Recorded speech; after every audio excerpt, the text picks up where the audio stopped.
லோக்சபா தேர்தல் வியூகம் குறித்து காங்கிரஸ் முதல்வர்கள் மற்றும் மூத்த தலைவர்களுடன் ராகுல் ஆலோசனை நடத்தினார்.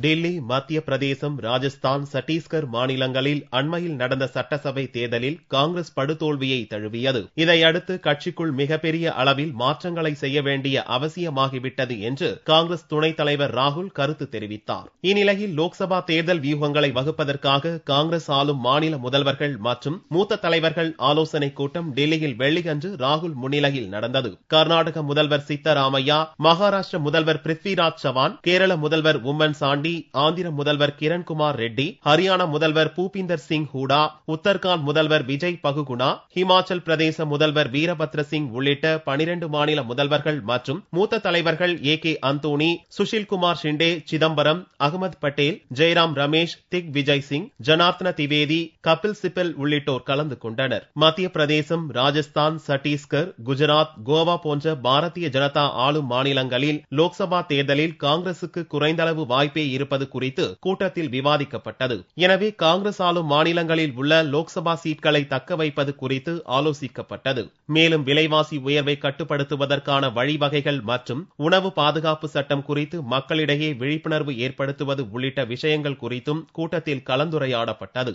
லோக்பால், லோக் ஆயுக்தா மசோதா பார்லிமெண்டில் நிறைவேற்றப்பட்டுள்ளதால் காங்கிரஸ் ஆளும் மாநிலங்களில் அடுத்து மேற்கொள்ள வேண்டிய நடவடிக்கைகள் குறித்தும் இதில் விவாதிக்கப்பட்டது.